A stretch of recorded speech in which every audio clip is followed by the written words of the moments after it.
Halo teman-teman, selamat datang kembali di Lentera Sejarah. Kali ini kita akan membahas tokoh pendiri Singapura yaitu Lee Kuan Yew. Lee Kuan Yew adalah sosok di balik pencapaian Singapura di berbagai bidang pasca Perang Dunia. Di tangannya wajah Singapura berubah drastis dari kota pelabuhan yang kumuh menjadi negara maju pusat perdagangan dunia. Lee Kuan Yew diakui secara luas sebagai bapak pendiri bangsa Singapura. Yuk kita simak sama-sama bagaimana kisah hidup Lee Kuan Yew. Lee Kuan Yew lahir pada 16 September 1923. Lee Kuan Yew anak dari pasangan Lee Chin Kun, seorang warga Singapura kelahiran Semarang, dan Chua Jim Nio. Nama Kuan Yew mempunyai arti cahaya yang cerah dan mempunyai terjemahan lain yaitu membawa kejayaan dari leluhur. Lee Kuan Yew dibesarkan di kolonial Inggris Singapura. Lee Kuan Yew adalah anak tertua dari 3 bersaudara.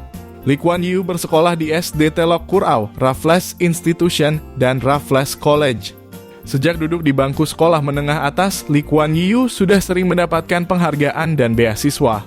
Di masa remajanya, Perang Dunia Kedua sedang bergejolak. Kuliahnya tertunda akibat Perang Dunia Kedua dan pendudukan Jepang di Singapura pada 1942 hingga 1945. Lee Kuan Yew mendapat nasihat dari sang ayah untuk mencari pekerjaan yang mengandalkan keterampilan dan profesionalitas agar tidak jatuh ketika suatu saat depresi ekonomi datang. Lee Kuan Yew pun lalu melanjutkan pendidikan di Raffles College yang didirikan pemerintah kolonial Inggris di Singapura pada 1928 karena Perang Dunia Kedua yang membuatnya tidak bisa menuntut ilmu di Cambridge. Di Raffles College inilah Lee Kuan Yew terlibat persaingan ranking akademik dengan Kwa Geok Choo, lulusan terbaik yang akan menjadi istrinya. Setelah Perang Dunia Kedua berakhir, Lee Kuan Yew melanjutkan pendidikan hukum di Fitzwilliam College di Cambridge. Lee Kuan Yew memilih kembali ke Singapura pada 1950, walaupun karir sebagai pengacara terbuka luas di Inggris. Lee Kuan Yew kemudian menjadi penasihat hukum di kantor Serikat Pekerja Pos Singapura untuk memperjuangkan upah yang layak bagi para pekerja. Pada tahun 1954, Lee Kuan Yew mengajukan pembentukan Partai PAP, yaitu sebuah partai politik yang ditujukan untuk mengakhiri kolonialisme Inggris dan menciptakan kesetaraan dalam pekerjaan. Pada pemilihan umum legislatif tahun 1955, bentuk pemerintahan demokratis mulai ditegakkan di Singapura. Jumlah kursi dewan dalam pemilu bertambah menjadi 25 kursi. Waktu itu PAP berhasil memenangkan 3 kursi. Sejak saat itu, Lee Kuan Yew suka melakukan perjalanan ke Inggris untuk menegosiasikan status Singapura sebagai daerah otonom.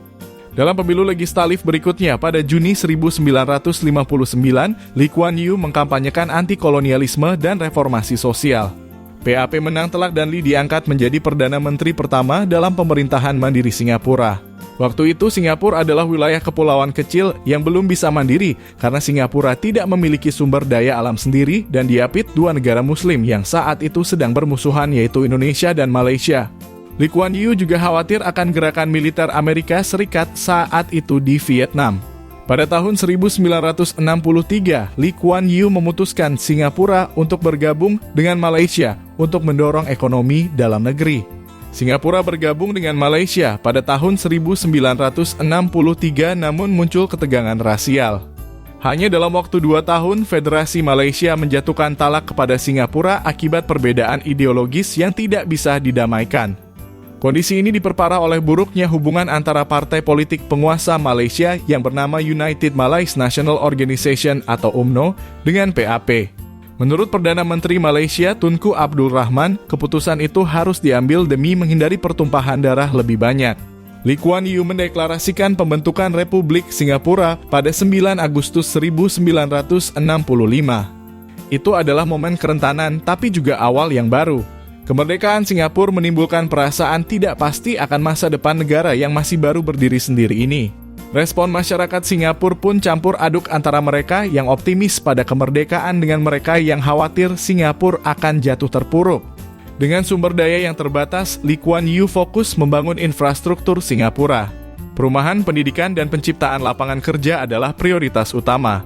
Lee Kuan Yew juga tidak ragu memimpin dengan tangan besi dengan melakukan depolitisasi atau penghapusan kegiatan politik di sekolah-sekolah agar semua orang bisa berkonsentrasi pada pembangunan di bidang ekonomi.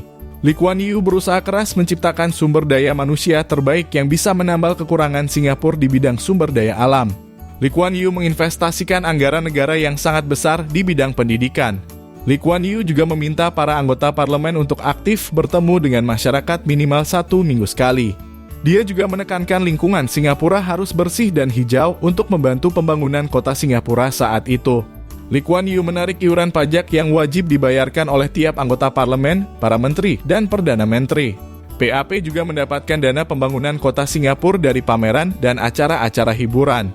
Partai PAP mendorong kewirausahaan sambil menerapkan batasan demokrasi. Strategi ekonomi Lee Kuan Yew sangat jelas, yaitu mengubah Singapura menjadi pusat perdagangan dan keuangan global. Lee Kuan Yew memastikan stabilitas politik, sistem hukum yang kuat, dan kebijakan terbuka sehingga mampu menarik investasi asing dan mendorong Singapura ke garis depan ekonomi global. Dalam rentang tahun 1960 hingga tahun 1992, produk nasional bruto negara Singapura meningkat 13 kali lipat. Sejak tahun 1973, rakyat Singapura bisa dikatakan sama sekali bebas dari kemiskinan seiring tingkat pengangguran yang hampir nol. Gaya kepemimpinan Lee Kuan Yew terkadang terlihat otoriter.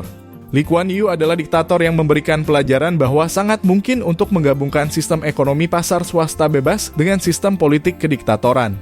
Pembatasan pers, aturan undang-undang keamanan dalam negeri, dan oposisi politik yang terbatas merupakan hal-hal yang sering ditentang saat Lee Kuan Yew memerintah. Namun banyak yang berpendapat langkah-langkah ini memang diperlukan pada masa-masa awal pembangunan bangsa Singapura. Singapura adalah salah satu negara dengan tingkat korupsi paling rendah. Singapura menduduki peringkat 5 dari 176 negara dalam Indeks Persepsi Korupsi 2012 dari Transparency International. Pada tahun yang sama, waktu itu Indonesia di nomor 118. Secara regional, Lee Kuan Yew juga berperan penting dalam membentuk hubungan regional. Lee Kuan Yew menjadi salah satu yang membantu pendirian Perhimpunan Bangsa-Bangsa Asia Tenggara atau Association of Southeast Asian Nations (ASEAN) pada tahun 1967.